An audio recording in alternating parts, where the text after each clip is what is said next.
Shalom, Mr. Shemite Perspective. Coming to you live from work. Just want to speak on what happened last night with the infamous smack heard around the world.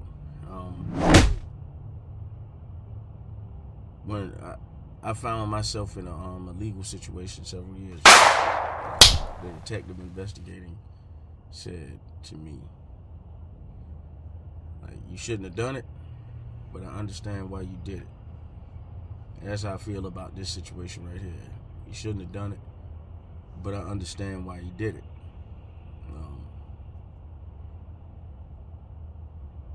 Your first call in life is to serve Yahweh your Elohim. After that, is to be of service to your family. That's as a man.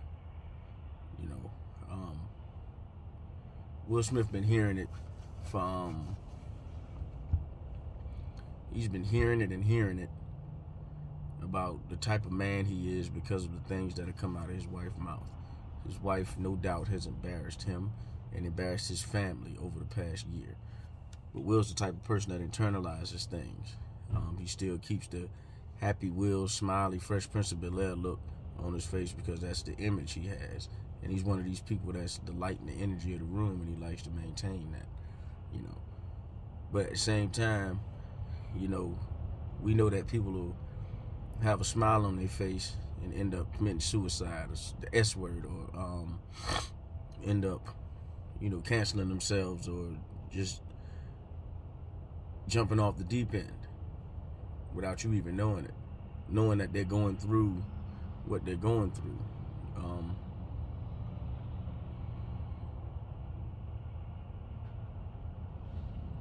I think so when we're assessing this, there's two ways you can assess this. You can assess this from a neutral standpoint, or you can assess it from an empathetic standpoint. I assessed it from both. That's why I said shouldn't have done it, but I understand why you did it.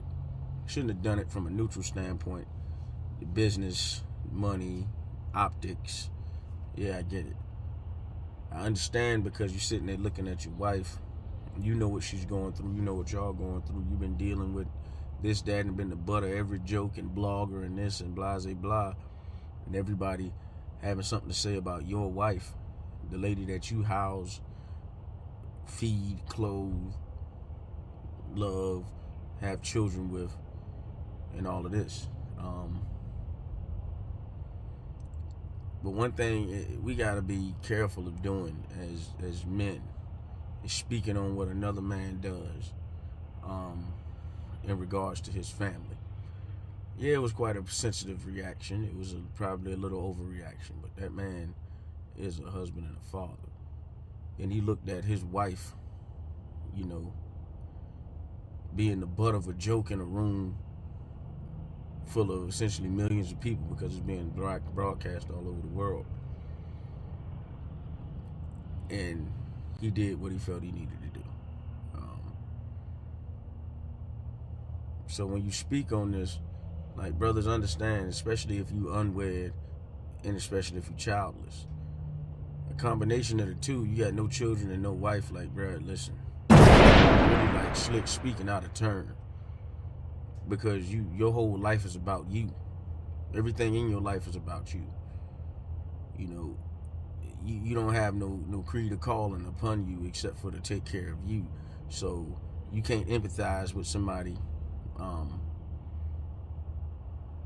doing something like that and why they would do that.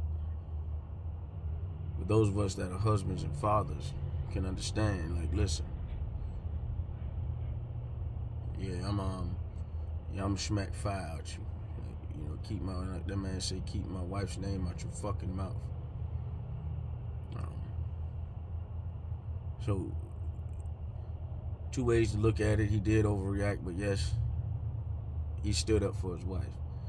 So black women, can we please cut this bullshit out about black women being unprotected?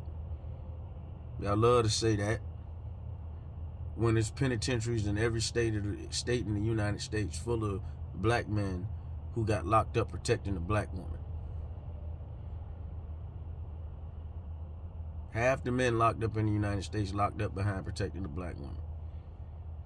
You understand? Like, so, like, can we cut that bullshit out? The black women unprotected. We protect our women. We protect our wives, sisters, nieces. You understand? We protect the women that are important to us. We don't just go out and protect random women. We protect the women under our covering. Coming from a biblical perspective, you're under your father's covering. The daughter is under the father's covering until she hands him over to a man to be her husband, who is now her covering. A lot of y'all walking around here uncovered. That's why you got no protection. Not why you feel unprotected, because you refuse to submit to the authority of the black man. Remember that video? You refuse to submit to the authority of any black man. You wouldn't submit to the authority of your father. You refuse to get a husband and be a wife. You want to be a husband. You want to be a husband too. You want to be a partner. Saying the partnership is a benevolent dictatorship, because my job is to die for you. My job is to live and die for you so that you can live. As a husband, that's my job. You understand? And if that man had to go out and show out to represent for his wife, that's what he had to do. Shout out to Will Smith. Chris Rock, you not a man. You let a man walk up to you and smack the fire out you and the show went on. You not a man. You're a coward. I got no respect for you as a male. There ain't no way in the world you gonna walk up to me and smack me in my face. I don't care if we by ourselves, we on live TV, nowhere. You gonna walk up from 30, 40 feet away and just walk up to me and fire off on me and nothing come behind that. Man, please. If you know me, you know what's up with this.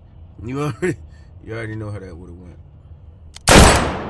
So, yeah, Chris Rock, you get no respect, no love, no nothing. You one of them funny guys sit around talk that crap.